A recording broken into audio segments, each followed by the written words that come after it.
Hey guys, அனைவருக்கும் வணக்கம்.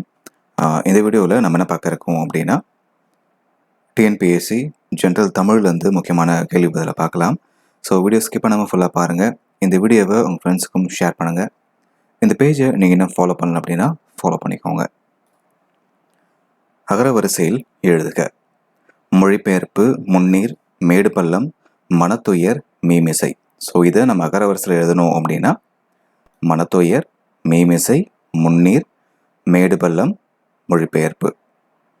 Answer D. படுவிடம் இதில் பயின்று வந்துள்ள தொகைநிலை தொடர் என்ன அப்படின்னா வினைத்தொகை. படுவிடம் இதில் பயின்று வந்துள்ள தொகைநிலை தொடர் என்ன அப்படின்னா வினைத்தொகை. எந்த சொல் வேர்ச்சொல் கிடையாது? அடி, இரு, அரி, இனிது. ஸோ இனிது தான் வேர்ச்சொல் கிடையாது. வந்தான் வேர் சொல்லை தருக. வந்தான் வேர் சொல்லை தருக. வார், வரு, வா. பதில் வா. மா ஓரெழுத்து ஒருமொழியின் பொருளை அறிக. மா ஓரெழுத்து ஒருமொழியோட பொருள் என்ன அப்படின்னா விலங்கு. பதில் விலங்கு.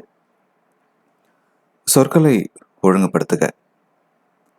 ஆற்றல் நிரம்பிய சொற்கள் கவிதை தாமாக பொங்கி வழிவதுதான்.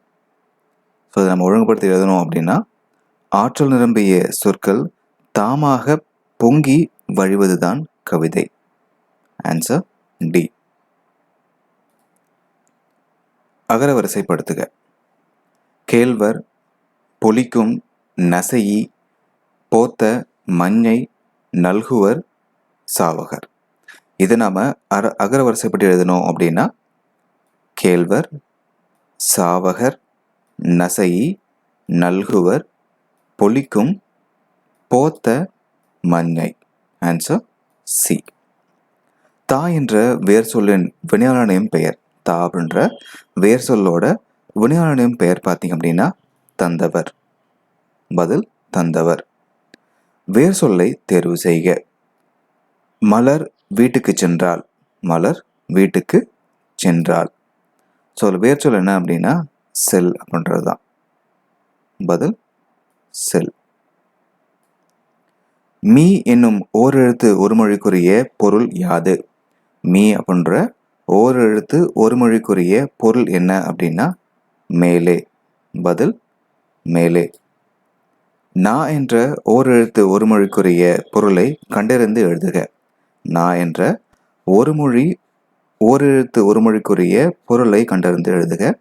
நா அப்படின்னா நாவு. சோ ஓரெழுத்து ஒருமொழிக்குரிய உரிய பொருளை கண்டறிந்து எழுதுக. சோ அப்படின்னா மதில். பதில் மதில். மா என்னும் ஓரெழுத்து ஒருமொழிக்குரிய உரிய பொருளை கண்டறிந்து எழுதுக.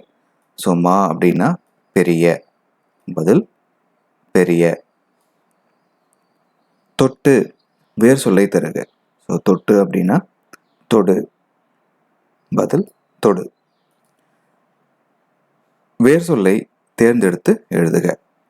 பயின்றால் இதோட வேர் சொல் என்ன அப்படின்னா பயில். பதில் பயில். வருக என்பதன் வேர் சொல் என்ன அப்படின்னா வா. ஸோ வருக அப்படின்றதோட வேர் சொல் என்ன அப்படின்னா வா.